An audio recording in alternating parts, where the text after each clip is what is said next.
साथियों, नंद sir online classes में आपका स्वागत है। अभी हमारा अभी लेटेस्ट जो नोटिफिकेशन आया है वो बहुत ही इम्पोर्टेंट है और इसके बारे में हम लोग देखेंगे कि ऐसे क्या चीज़ें को बोला गया है और क्या क्या चीज़ें इसमें शामिल हैं। ठीक है, ये कहीं ना कहीं हमारे छत्तीसगढ़ में जो CGSSB है, ठीक है, कर्मचारी चयन आयोग, और कर्मचारी चयन आयोग के मतलब जो ये हैं उसके अंतर्गत अब जो भर्ती होगा वह इस दिशा निर्देश के आधार पर होगा। तो आपको अपनी योग्यता के आधार पर समझने की ज़रूरत है कि मैं कौन से एग्ज़ाम के लिए योग्य हूँ और वो पेपर कैसे आएगा। ये दोनों चीज़ें जानकारी आपको दिया गया है। बहुत ही महत्वपूर्ण कहीं ना कहीं हम जानकारी मान सकते हैं इसको, क्योंकि इसके आधार पे ही आपका क्या होगा आगे का जो, जैसे कई लोगों को डाउट होता है कि मैं इसमें एलिजिबल होऊंगा कि नहीं होऊंगा। ठीक है, ये सारा चीज़ आपको दिशा निर्देश के रूप में प्राप्त होगा। ठीक है, तो ये लेटर जो आया हुआ है वो 19/6/2026 को आया है, GAD से आया है। GAD मतलब होता है सामान्य प्रशासन विभाग, और जितने सारे नियम बनते हैं वो वहीं से ही बनते हैं, GAD से। ठीक है, तो सीधी भर्ती के लिए जो भरे जाने वाले तृतीय और चतुर्थ श्रेणी के पदों की संख्या दी गई है। मतलब इसमें सेकेंड क्लास नहीं दिया गया है, और सेकेंड क्लास जो होगा वो CGPSC से भरा जाएगा। ठीक है, और बाकी जो थर्ड क्लास और फोर्थ क्लास जो का भर्ती होगा वो CGSSB से होगा। देखिए, सबसे पहला जो इसमें क्या किया है कि सारे जो हमारी जो सेवा है थर्ड क्लास और फोर्थ क्लास छत्तीसगढ़ सरकार का, उन सब को क्या किया गया है कि अब उसको एक भाग में बांटा हुआ है। ठीक है, एक भाग में बांटा हुआ है। कैसे बांटा हुआ है देखिए, देखिए अगर हम लोग बात करें तो सबसे पहले पहला में जो थर्ड क्लास का इंजीनियरिंग वाला जो चीज़ें हैं ना, इंजीनियरिंग वाला चीज़ें हैं, जैसे कि देखिए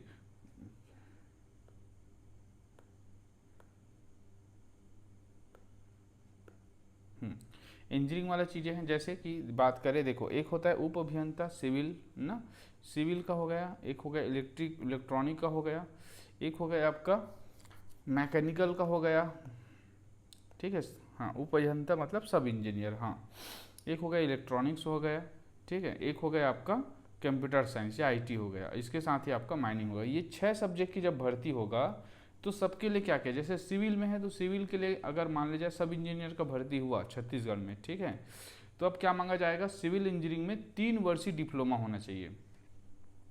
सब इंजीनियर के लिए अगर आपने पॉली किया है सिविल में तो आपका मान्य होगा, वो 3 साल का रहता है जनरली। ठीक है, और साथ ही साथ आपका B या BTech किए हो। ठीक है, तो BTech कितने साल का होता है, 4 साल का होता है।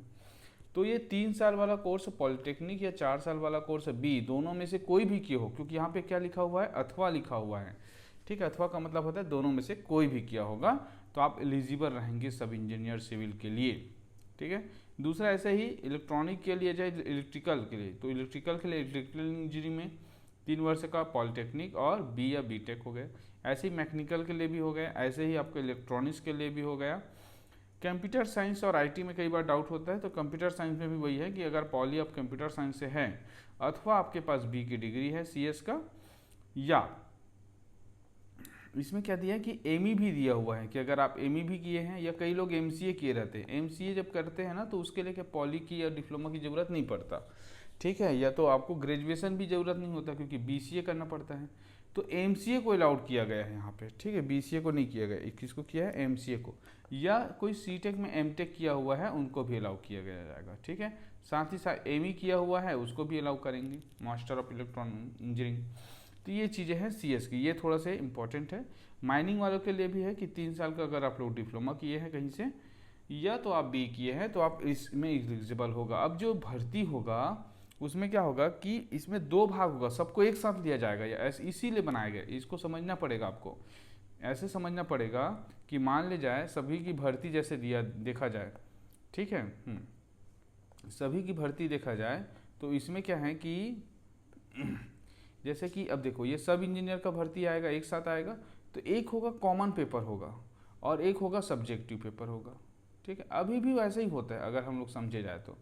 कॉमन पेपर जो होगा ना उसमें हो सकता है कि छत्तीसगढ़ पूछ ले ना, हो सकता है कि ये लोग क्या पूछ ले कि पहला पेपर में जैसे कि छत्तीसगढ़ ही पूछते हैं जनरली, या आपका सामान्य ज्ञान पूछ ले, मैथ्स पूछ ले, रीजनिंग पूछ ले, ऐसा टाइप का हो जाएगा। ठीक है, लेकिन दूसरा जो पेपर होगा जिस सब्जेक्ट में आप सब इंजीनियर के लिए अप्लाई किए हैं उसका, जैसे कि मैकेनिकल का है तो मैकेनिकल का रहेगा, इलेक्ट्रिकल का तो इलेक्ट्रिकल का रहेगा। हाँ, इसमें कहीं भी ये नहीं बताया जा रहा है कि 150 नंबर का पेपर होगा, 100 नंबर का पेपर होगा, इसको ध्यान देना। पहले कॉमन क्या होता था, ये 50 नंबर का पेपर होता था और सब्जेक्टिव वाला 100 नंबर का। तो हो सकता है कि ये पेपर जो है वो 100 नंबर का हो जाए, ठीक है, और 100 को ही क्या कर दे कि 30 और 70 कर दे, ऐसे भी आपको समझने की ज़रूरत है, ठीक है। हाँ, तो आपको समझना है कि इसमें कैसे चीज़ें को चेंज किया जा गया और क्या क्या चीज़ें हैं। तो ये हो गया हमारा नंबर 1 का, किसका, सब इंजीनियर का। सब इंजीनियर में आपको जितने सब्जेक्ट आए हैं वो सारे हैं। अब देखते हैं आगे इसका, देखिए दूसरा जो भाग है, समूह है, ऐसे 6 भाग में बटा है। ये स्नातकोत्तर व स्नातक है, मतलब आपका ग्रेजुएशन हो गया या मास्टर हो गया। जैसे कि एक पोस्ट है आपका सहायक प्रबंधक का, इसको इंग्लिश में बोला जाता है असिस्टेंट मैनेजर का पोस्ट, ठीक है। अब ये अलग अलग डिपार्टमेंट के लिए आता है असिस्टेंट मैनेजर का, जैसे सहकारिता विभाग का आता है, लेकिन यहाँ पे जिक्र किया हुआ है उद्योग विभाग का, ठीक है। तो ये उद्योग विभाग का पेपर होगा, और उद्योग विभाग के पेपर के अंतर्गत इसमें एक हो गया पोस्ट। दूसरा पोस्ट हो गया सहायक श्रम अधिकारी, इसको लेबर ऑफिसर बोलते हैं, असिस्टेंट लेबर ऑफिसर, ठीक है। और एक हो गया आपका लेबर इंस्पेक्टर हो गया, ठीक है, लेबर इंस्पेक्टर ये हो गया, या असिस्टेंट लेबर इंस्पेक्टर हो गया, असिस्टेंट लेबर इंस्पेक्टर हो गया, ठीक है ये। इसके बाद है सहायक विकास विस्तार अधिकारी, इसको हम लोग बोलते हैं एडीओ भर्ती, जैसे अभी हुआ था ना। एक हो गया आपका सहकारिता निरीक्षक का हो गया, सहकारिता निरीक्षक का भी पोस्ट आता है। सहकारिता निरीक्षक का जैसे कि एक पोस्ट जो आता है ना, वहाँ पे पीएससी भी लेता है सहकारिता निरीक्षक करके, वहाँ भी आप देख सकते हैं ये पोस्ट रहता है, ठीक है, लेवल 7 पे। जैसे एडीओ जो है वो लेवल 6 से है, ठीक है। हाँ, यहाँ पे भी लेवल 6 से ही रहता है ये। कुछ पोस्ट है जो लेवल 7 रहता है, जैसे फूड इंस्पेक्टर हो गया, ठीक है, तो फूड इंस्पेक्टर हो गया लेवल 6 का। जैसे कुछ पोस्ट लेवल 7 का भी बनता है, जैसे कि पीएससी में जो बनता है ना, जो जैसे कि आबकारी निरीक्षक हो गया, ये लेवल 7 का है। सहकारिता निरीक्षक हो गया था, अब वो इसमें आ जाएगा, ठीक है, ये भी लेवल 7 था, ठीक है ना। कर निरीक्षक हो गया, ये भी लेवल 7 है। तो ये सब लेवल 7 था जो सीजीपीएससी लेता है। इसमें जो पोस्ट डालेगा उसका भी बताएंगे कि ये लेवल 7 रहेगा या 6 रहेगा। लेकिन निरीक्षक लेवल का पेपर, जैसे मंडी निरीक्षक का पेपर हुआ है 6 का, ठीक है, अभी जैसे 60 में, और ये भी 2 बार पेपर हो चुका है महिला सुपरवाइजर का, ये भी लेवल 6 वाला है। ऐसे ही खेल अधिकारी हो गया, फील्ड इन्वेस्टिगेटर हो गया हस्तशिल्प के लिए, सूचना सहायक हो गया, वार्डन का हो गया, स्टोर कीपर हो गया, ठीक है, या अन्य समकक्ष पद। ऐसे 15 पोस्ट जो है, इन सब के लिए क्या चाहिए रहेगा, जो इंस्पेक्टर लेवल का भर्ती है, इन सब के लिए बोला कि मान्यता प्राप्त विश्वविद्यालय से आपको, मान्यता प्राप्त विश्वविद्यालय से या विभागीय भर्ती नियम में, अगर सपोज दैट किसी को प्रमोशन के लिए भी देना है तो प्रमोशन के लिए विभागीय भर्ती नियम में यथा निर्धारित विषय में स्नातक चाहिए रहेगा, ठीक है। तो ये आपको याद रखना है कि आपको स्नातक की डिग्री चाहिए रहेगा। ऐसे भी बहुत सारे में स्नातक ही मांगते हैं, कोई नया चीज़ें नहीं है इसमें, ठीक है, लेकिन ये स्पष्ट क्लियर किया गया। बस बात ऐसा है कि सबका एक पेपर होगा और सबका क्या होगा, कॉमन परीक्षा होगा। इससे क्या होगा फायदा आपको समझना पड़ेगा, पहले क्या होता था और अब क्या होता है। अभी क्या होता है बच्चों कि मान ले जाए क्या होता है, फूड इंस्पेक्टर का भर्ती आया, ठीक है, और क्या आ गया, एडीओ आ गए, तो ये अलग अलग समय पे आएगा, ऐसा होता था। और इसमें 10 पोस्ट हो गए, ये 10 पोस्ट हो गए, तब ये इसका अलग हो जाएगा पेपर, इसका अलग पेपर होगा। तो ये अलग अलग अब पेपर नहीं होगा, जितना भी 1 साल का पेपर होगा निरीक्षक लेवल का, वो पूरा फिक्स किया जाएगा कि इस साल इस श्रेणी में, तृतीय श्रेणी में जो ये लेवल निरीक्षक लेवल का पोस्ट है, जैसे एलओ का हो गया, ठीक है, फूड इंस्पेक्टर का हो गया, जितना सबका एक साथ आएगा। और एक साथ आएगा, उसके बाद क्या होगा, आपको हो सकता है कि इसमें प्रेफरेंस भरने के लिए बोला जाए, ठीक है, प्रेफरेंस भरने के लिए बोला जाए कि आपको पहले किस पोस्ट को लेना है, दूसरा किस पोस्ट, तो ओवरऑल रैंक के आधार पे क्या हो जाएगा, आपका ये भर्ती हो जाएगा। जैसे सीजीपीएससी में होता है, इससे फायदा होता है और नुकसान भी होता है। देखो कैसे फायदा होता है, मान ले जाए कि अभी टोटल सब में जैसे कि आता है 100 पोस्ट आता है, किसी में 50 पोस्ट है, किसी में 30 पोस्ट है। एक साल में क्या होता है कि अलग अलग पोस्ट मिलके आता है, मान ले जाए 300 पोस्ट आता है औसतन, या 400 पोस्ट आता है, ठीक है। अब क्या होगा कि अगर सीजीएसबी बन गया ये, अब क्या होगा, ये 400 पोस्ट एक साथ आपको दिखेगा और इस 400 पोस्ट पे आप अप्लाई करेंगे, ठीक है। बस आपको ऐसा याद रखना है कि जब आपका एग्जाम होगा पूरा एक साथ रैंक बनेगा, जैसे टीचर में बनता है, या CGPSC में बनता है ओवरऑल रैंक। अब इसमें आपको प्रेफरेंस बोलेगा कि सबसे पहले आप क्या चुनोगे, लेबर इंस्पेक्टर चुनोगे, फूड इंस्पेक्टर चुनोगे, ठीक है, ADO चुनोगे, क्या चुनोगे, आपके आधार पर रहेगा। साथ ही साथ आपको देखना पड़ेगा कि आप जो चुने हो या जो चाहिए उसके लिए आप स्नातक हो कि नहीं है, ठीक है, उस सब्जेक्ट में आपका जो भी डिपार्टमेंट है उसके लिए आप एलिजिबल हो कि नहीं हो, तो उसके लिए स्नातक है कि नहीं है, ये ऐसी वाली बात हो जाएगा, ठीक है। तो ये कहीं ना कहीं फ़ायदा होगा, क्योंकि इससे क्या होगा, हमारा जो कट ऑफ है वो नीचे तक भी रहेगा तो आपको पोस्ट मिलेगा, ठीक। चलिए आगे देखते हैं इसमें कि और क्या चीज़ें देखने को मिल रहे हैं, देखिए। इसके बाद अब और आगे बढ़ते हैं। इसके बाद है ये एक समूह बनाया है शीघ्र लेखक का, जो ऑफिस स्टाफ होता है। एक पोस्ट जो है आपका डाटा एंट्री ऑपरेटर का है, एक है इसी में स्टेनो टाइपिस्ट का है, ठीक है, एक हो गया सहायक ग्रेड के। चारों पोस्ट को एक ही टाइप का माना गया है, इस समूह में शामिल किया है। ये कार्यालय के लिए इंपॉर्टेंट है। इसमें क्या होगा, देखो जैसे शीघ्र लेखक का पोस्ट हो गया तो स्नातक उत्तीर्ण होना चाहिए, ठीक है, एक चीज हो। अथवा, अथवा मतलब होता है कि या तो ऐसा वाला, तो अथवा, ठीक है। हाँ, और का मतलब होता है उसमें जुड़ेगा, उसके साथ साथ वो भी चाहिए। जैसे कि क्या होता है, छत्तीसगढ़ में टीचर भर्ती है तो भाई BEd चाहिए, फिर क्या हो जाएगा, स्नातक चाहिए, ठीक है। हाँ, और क्या चाहिए आपको, तो आप बोलेगा CGTED भी चाहिए। तो ये तीनों चीज़ों को और अथवा नहीं लगेगा, ये सभी एक साथ चाहिए, तो इसके लिए और लगेगा। ये अथवा लगा है तो सबसे पहले स्नातक चाहिए, या तो क्या होगा आपका 10वीं पास होना चाहिए। साथ ही साथ छत्तीसगढ़ राज्य की मान्यता हो ऐसे जगह से, पॉलिटेक्निक संस्था से आपका मॉडर्न ऑफिस मैनेजमेंट का कोर्स किया होगा, डिप्लोमा करना चाहिए आपको शीघ्र लेखक के, जो MOM का है, ठीक है, पॉलिटेक्निक होना चाहिए। तो 12वीं प्लस पॉलिटेक्निक हो जाए तो आपका चल जाएगा। दूसरा क्या बोला गया है कि मतलब ये जरूरी है ना कि पॉलिटेक्निक या ITI का या छत्तीसगढ़ की जो शीघ्र लेखन मुद्रा कंप्यूटर जो कौशल परीक्षा है, ये जो बीच बीच में होते रहता है, ठीक है, ये भी आपका क्या होना चाहिए, पास होना चाहिए। मतलब आपका टाइपिंग का जो पेपर है ना वो निकलना चाहिए आम भाषा में, ठीक है। या अगर टाइपिंग का पेपर नहीं निकला है, ठीक है, या तो आपको पॉलिटेक्निक के ITI का या फिर पॉलिटेक्निक किया होना चाहिए, ये शीघ्र लेखक के लिए जरूरी है उसी सब्जेक्ट का। अब जो टाइपिंग का रहेगा वो क्या रहेगा भाई, हिंदी टाइपिंग जो रहेगा वो आपको उत्तीर्ण परीक्षा पत्र मिलेगा। वो कैसे मिलेगा, 100 शब्द प्रति मिनट वाला मिलेगा। ये अगर आप निकाल लिए तब प्रमाण पत्र मिलेगा। अंग्रेजी के लिए भी वैसे ही है, 100 शब्द प्रति मिनट करके। ये ठीक ठाक प्रैक्टिस करेंगे तभी आ पाता है, इतना आसानी से नहीं आता, ठीक है। या तो ग भी है, द्विभाषी वाला हो गया तो द्विभाषी भी आपका 100 पत्र हो गया। तो ये क ख ग आप जिस सब्जेक्ट के लिए रहेगा, हिंदी, अंग्रेजी और ग, ये तीनों का सर्टिफिकेट बनता है और वो परीक्षा आपका उत्तीर्ण होना चाहिए, ठीक है। इसके साथ ही और देखते हैं, ये तो 2 हो गया। तीसरा कि मान्यता प्राप्त संस्था से कंप्यूटर में 1 वर्षीय डिप्लोमा भी होना चाहिए आपका, ठीक है। डिप्लोमा नहीं होगा तब फिर पेपर कैसे बैठोगे कौशल परीक्षा में, ये बात भी है।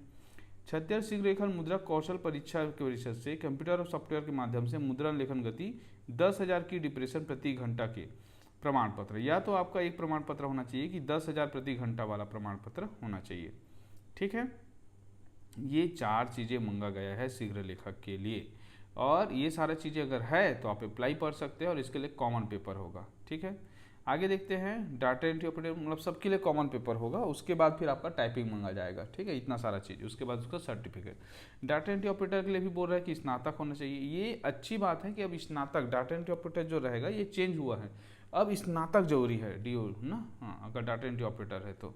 साथ ही साथ आपका क्या है कि अगर 12वीं प्लस आपने पॉलिटेक्निक किया है तो संबंधित संस्थान से या 1 साल का, इसके साथ ही आपको मांगेगा डिप्लोमा मांगा जाएगा, ठीक है, कंप्यूटर में डिप्लोमा। और उसके साथ ही आपको ये पेपर निकालना है 8,000 की डिप्रेशन प्रति घंटे। ये 10,000 का है शीघ्र लेखन में, और डाटा एंट्री ऑपरेटर और कंप्यूटर ऑपरेटर में 8,000 का मांगता है। इसको ध्यान देना है ना, कि मैं 10,000 में हूँ तो ऊपर में भी एलिजिबल हूँ, ठीक है, और नीचे में भी एलिजिबल हो जाऊँगा। लेकिन नीचे में क्या है कि उससे संबंधित पॉलिटेक्निक या डिग्री जो रहेगा वो होना चाहिए, ऐसा है। कंप्यूटर का 1 साल का डिग्री रहेगा, लेकिन ये जो मंगा हुआ है, ठीक है, या तो आपने स्नातक हो सीधा प्लस आपके पास डिप्लोमा है। मतलब कंप्यूटर ऑपरेटर के लिए क्या चाहिए आम भाषा में, तो ये चाहिए आपको स्नातक चाहिए, ठीक है। इसके साथ साथ आपका क्या चाहिए, अगर आप स्नातक है तो एक तो PGDCA बोलते हैं जिसको, ठीक है, 1 वर्षीय या DCA हो जाएगा 1 वर्षीय, दोनों 1 वर्षीय हैं। और इसके साथ ही 8,000 का आपका प्रमाण पत्र होना चाहिए। तो ये तीनों चीज़ें हैं तो आप डाटा एंट्री ऑपरेटर के लिए एप्लाइजिबल कर सकते हैं। स्टूडेंट टाइपिस्ट के लिए क्या होता है कि ये भी स्नातक हो जाएगा, सेम चीज़ें हैं।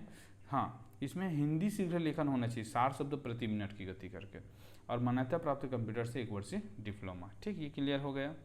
आगे देखते हैं, इसके साथ आपका प्रमाण पत्र होना चाहिए 5,000 का, अंग्रेजी या हिंदी का। तो ये आपको ऐसे समझना कि सबसे ज़्यादा बड़ा पोस्ट जो है वो शीघ्र लेखक का है, उसके बाद डाटा एंट्री ऑपरेटर का, उसके बाद स्टेनोटाइपिस्ट का, और उसके बाद जो एक पोस्ट आता है बच्चों सहायक ग्रेड 3 बोलते हैं। पहले इसको संयुक्त भर्ती के रूप में व्यापम लेता था, ठीक है, इसको 2 बार मैं खुद निकाला था रिटर्न। इसके बाद इसका टाइपिंग स्किल होता है, इसी को कनिष्ठ सचिवालय बोलते हैं या कनिष्ठ सहायक बोलते हैं, पंजीयक लिपि, मतलब लिपिक का काम होगा, ठीक है। सहायक ग्रेड 3 प्रमोट होकर सहायक ग्रेड 2 बनता है।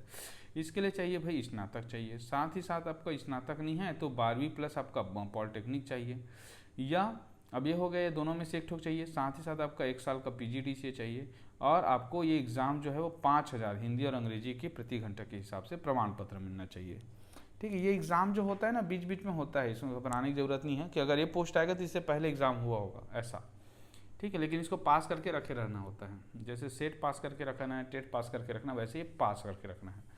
अब तीसरा जो समूह आ गया ये पूरा कंप्यूटर ऑपरेट कर रहे, सबके लिए क्या होगा, एक ही कॉमन पेपर होगा, ठीक है। सबके लिए एक ही कॉमन पेपर होगा, और एक ही कॉमन पेपर होगा तो इससे क्या होगा, कटअप थोड़ा सा नीचे जाएगा।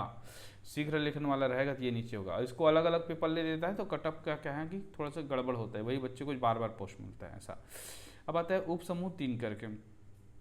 उप समूह 3 का क्या है कि इसमें ना देखो केमिस्ट हो गया, सहायक सांख्यिकी अधिकारी हो गया, ठीक है, सहायक प्रोग्रामर का पोस्ट हो गया, मत्स्य निरीक्षक का भी आया था पिछले साल, सहायक पशु चिकित्सा क्षेत्र अधिकारी हो गया, या इसको हम लोग REO बोलते हैं ना, हाँ, ग्रामीण कृषि विस्तार अधिकारी करके हो गया, ठीक है। उप अकेंक्षक का पोस्ट अभी ऑडिटर का जो पोस्ट आ रहा है ना, हाँ, और ये पोस्ट अभी जो BCom वालों के लिए आए हैं अभी ना, हाँ, तो ये पोस्ट हो गया। लेखापाल या ये हो गया कनिष्ठ लेखापाल, ग्रंथपाल हो गया, सहायक ग्रंथपाल, अनुवादक, निरीक्षक, माप विज्ञान, ये भी पिछले साल आया था माप विज्ञान में, और तकनीकी खाद्य सहायक, कनिष्ठ तकनीकी सहायक। तो ये सर जो टेक्निकल जो पोस्ट है थोड़ा से उसके लिए क्या मांगा, जैसे कि केमिस्ट है तो आपके लिए MSc रसायन है, पिछले बार हुआ था जज भर्ती इसका, तो MSc रसायन मांगा था, ठीक है। सांख्यिकी अधिकारी हैं तो आपको क्या मांगेगा, विभागीय भर्ती से नियमित निर्धारित विषय में स्नातकोत्तर, इसलिए PG मंगा है, ध्यान देना PG, ठीक है, हाँ PG, जिस विषय में आपका सांख्यिकी रहेगा, मतलब एक्चुअली कॉमर्स में होगा ऐसा। सहायक प्रोग्रामर के लिए मंगा है MSc मंगा है, ठीक है, वो भी कंप्यूटर साइंस या IT में, और इस या तो MCA हो जाएगा या तो समकक्ष उपाधि हो जाएगा। आपको मास्टर डिग्री मंगा है, ये ध्यान देना है, ठीक है, हाँ MCA या MSc, या तो MSc में कंप्यूटर साइंस या तो IT, अथवा अगर वो नहीं है तो आप ना क्या होगा कि जैसे कि BTech किए रहते हैं, BTech इसमें कंप्यूटर में IT में ना, तो BSc हो गया, मतलब ये हो गया आपका CS में कंप्यूटर हो गया या तो IT, इसमें अगर इंजीनियरिंग किया तो इंजीनियरिंग और ये दोनों चलेगा। अभी क्या होता है कई बार ना यही विवाद होता है कि हम क्या करते हैं कि B को मान्यता नहीं देते हैं, तो अब B को भी मान्यता दिया जाएगा, ठीक है। इसके बाद मत्स्य निरीक्षक हो गया, या सहायक पशु वाला होगा, या कृषि वाला हो गया REO। तो इसमें क्या बोला कि विभागीय भर्ती अथवा निर्धारित स्नातक होना चाहिए। मत्स्य निरीक्षक के लिए आपका जैसे कि मछली पालन वाला जो सिलेबस होता है ना, उसमें आपका स्नातक होना चाहिए। ये एग्रीकल्चर में स्नातक होना चाहिए, BSc एग्रीकल्चर हो गया। ये पशु चिकित्सा वेटनरी में आपका स्नातक होना चाहिए ऐसा। तो इन सब के लिए क्या होगा बच्चों की एक अनिवार्य पेपर होगा, एक कॉमन वाला और एक तो सब्जेक्ट वाला पेपर होगा, ठीक है। और इसमें बहुत सारा पोस्ट है, उप निरीक्षक, सहायक ग्रंथपाल हो गया, निरीक्षक हो गया, ये सारा सबके लिए क्या होगा वही सिस्टम है, ठीक। आगे देखते हैं, इसके बाद है समूह 3 में द्वितीय और तृतीय श्रेणी शैक्षिक सेवा। अब टीचर भर्ती का हो गया। टीचर भर्ती का हालांकि ना इससे पहले बना चुका था, लेकिन अब CSSB भी अपना बना लिया है। और इसमें देखें तो सहायक शिक्षक में बात करें तो उसमें उच्चतर माध्यमिक अथवा 12वीं लेवल का, ठीक है, इसको हम लोग बोलते हैं उच्चतर माध्यमिक लेवल का। उच्चतर माध्यमिक मतलब बच्चों होता है ये 12वीं होता है, ठीक है। और विभागीय भर्ती नियम में निर्धारित अन्य योग्यता, तो ये होगा तो आप टीचर बन सकते हो, ठीक है। इसके लिए कॉमन पेपर होगा, बस 12वीं पास होना चाहिए आपका। साथ ही साथ अब ये क्या होगा कि ऐसा नहीं कि सहायक शिक्षक है तो सर 12वीं पास लिखा है तो हो जाएगा, ऐसा नहीं है। इसमें फिर क्या होगा, आपको मांगेंगे, क्या मांगेंगे, D.Ed मांगेंगे, या तो ना केवल D.Ed बस होंगे, B.Ed तो खत्म हो गया। D.Ed के साथ ही आपको बच्चों CGTET मंगा जाएगा या तो CTET मंगा जाएगा, वो भी पहला पेपर आपका उत्तीर्ण होना चाहिए, ठीक है। इतना चीज़ें मंगा जाएगा आपको, ठीक, प्लस 12वीं का परसेंटेज भी रहेगा।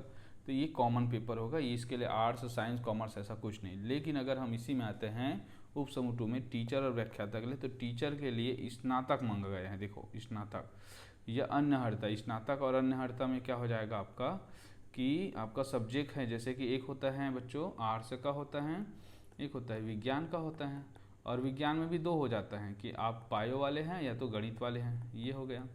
ठीक है, आर्ट्स हो गया। ये आर्ट्स विज्ञान बायो ये सारा चीज़ें जो होता है टीचर के कैटेगरी में बटा होता है। ठीक है, तो आपको तो ये स्नातक होना ही चाहिए, साथ में जैसे स्नातक हो गया तो आपको बीएड होना चाहिए या तो डीएड होना चाहिए। ठीक है, साथ ही साथ आपका सीजी टेट का पेपर 2 भी निकला होना चाहिए ये। ठीक, आगे देखते हैं व्याख्याता के लिए भी बोला कि विभागीय सेवा भर्ती में इसमें स्नातकोत्तर चाहिए, व्याख्याता के लिए चाहिए पीजी चाहिए। जैसे इतिहास है तो हिस्ट्री में एमए होना चाहिए। ठीक है, ओके। अब आता है कि भाग 1 अनिवार्य होगा और भाग 2 संकाय विशिष्ट होगा। तो ये भी एक मज़ेदार चीज़ें हैं कि क्या शिक्षक में पर्टिकुलर एक सब्जेक्ट के लिए, जैसे कला वाले हो गया या विज्ञान वाले हो गए या गणित वाले हो गए, तो क्या उनके सब्जेक्ट का पेपर अलग से रहेगा जैसे कि सीजी टेट में रहता है। यही थोड़ा सा चर्चा का विषय बना हुआ है, क्योंकि इससे पहले क्या होता था कि शिक्षक भर्ती का जो पेपर था वो कॉमन होता था, तो अब कॉमन भर्ती नहीं होगा, याद रखना है। ठीक है, अब संकाय विशिष्ट का अलग से पेपर होगा, टीचर का भी होगा और व्याख्याता का तो होता ही है होता है। जैसे व्याख्याता का ना इस बार चांसेस है कि 100 है तो ये 30 और 70 हो जाए कि 70 नंबर का जो पेपर हो गया और 30 नंबर का कॉमन हो गया, ऐसा। ठीक, या 150 का होगा तो ये 50 और क्या हो जाएगा आपका 100 हो जाएगा, जो कि होता है, पिछले बार का जो व्याख्याता भर्ती ऐसे ही हुआ था। आगे देखते हैं चतुर्थ श्रेणी में वर्दीधारी सेवा। वर्दीधारी सेवा जितना सब इंस्पेक्टर हो गया, सूबेदार हो गया, प्लाटून कमांडर हो गया, अन्य समकक्ष। इसके लिए क्या चाहिए बच्चों, जैसे कि अभी नया भर्ती होगा तो स्नातक चाहिए रहेगा और साथ ही साथ आपकी शारीरिक अर्हता, सामान्य स्नातक, ऐसा नहीं कि पुलिस वाला स्नातक चाहिए, और आपकी शारीरिक अर्हता, हाइट, ये सारा चीज़ें जो हैं इसके लिए कॉमन पाठ्यक्रम है। ऐसे ही आरक्षक की बात करें, आरक्षक, परिवहन आरक्षक, आबकारी, देखो अभी भी भर्ती हुआ है देखो, और सबके लिए अलग अलग पेपर आता था, अब एक साथ पेपर आएगा। इससे क्या होगा कि हमारा जो बहुत सारे बच्चे हैं जो कम नंबर थोड़ा चूक जाते हैं उनको मिल जाएगा नौकरी, क्योंकि आपको क्या होगा कि अगर एक साथ भर्ती आएगा तो आप चॉइस करेंगे कि हाँ मेरे को इन तीनों आरक्षक में से कौन से चाहिए। जेल प्रहरी हो गया, वन रक्षक हो गया, नगर सैनिक हो गया, फायरमैन हो गए, इस सबको एक ही टाइप का भर्ती होगा। इनके लिए चाहिए बच्चों 12वीं पास और साथ ही साथ शारीरिक योग्यता। ठीक है, ओके। अब देखते हैं तृतीय श्रेणी का विज्ञान और स्वास्थ्य, जैसे स्टाफ नर्स का हो गया, तो स्टाफ नर्स के लिए बीएससी नर्सिंग मंगा है, या तो पीबीबी एमएससी नर्सिंग, या जनरल नर्सिंग, या वरिष्ठ प्रसूति विज्ञान, सीनियर मिडवाइफरी ना, ये जो प्रशिक्षण है वो उत्तीर्ण होना चाहिए। या बोला है, ठीक है, या बोला है अथवा बोला है, कुछ भी बोला है तो ध्यान देना है, या तो बीएससी नर्सिंग है या तो आपके पास एमएससी है, एवं तो एमएससी जो होगा ना पीपीबी नर्सिंग में, इसमें ये दोनों चीज़ें एक साथ होगा। साथ ही साथ नर्सिंग काउंसिल में परिचायक के रूप में पंजीकृत होना चाहिए, आपका जो डिग्री है वो नर्सिंग काउंसिल में रजिस्ट्रेशन होना चाहिए। तो इसके लिए अनिवार्य कॉमन होगा एक पेपर और एक होगा संकाय विशिष्ट। ऐसे ही ग्रामीण स्वास्थ्य संयोजक हो गया, इसके लिए 12वीं पास प्लस आपकी भर्ती नियम में जो भी अनर्थी और अर्हता दे देते हैं कि चिकित्सा क्षेत्र में जो जो काम आना चाहिए। अब देखते हैं सहायक विज्ञान प्रयोगशाला, ये भी बहुत रहता है, इसके लिए 12वीं पास मंगा है। ठीक है, लैब टेक्नीशियन या प्रयोगशाला टेक्नीशियन हो गया, तो ये भी क्या हो गया 12वीं पास। ठीक है, या तो और कुछ अर्हता देता है कि केमिस्ट्री में है तो ऐसा। इसके साथ ही एक हो गया लैब अटेंडेंट, लैब असिस्टेंट, प्रयोगशाला परिचायक, इसके लिए 12वीं। सबके लिए क्या हो जाएगा कॉमन पेपर होगा। अब देखना कि आपने व्यापम ने क्या किया, अभी एक साल में 4-5 पेपर अलग अलग ले लिया, अगर इसी को एक साथ लेता तो ज़्यादा लोग को फायदा होता, ऐसा। और एक फार्मिस्ट का पोस्ट हो गया, फार्मिस्ट के लिए फार्मिस्ट काउंसिल में आपकी औषधि निर्माण में डिप्लोमा होना चाहिए। ठीक है, और छत्तीसगढ़ फार्मेसी काउंसिल में जीवित पंजीयन होना चाहिए। ठीक है, इसको ऐसे बोल लो, डिप्लोमा मतलब होता है डी फार्मा का कोर्स होता है, और एक बी फार्मा, तो डी फार्मा भी रहेगा तो चल जाएगा।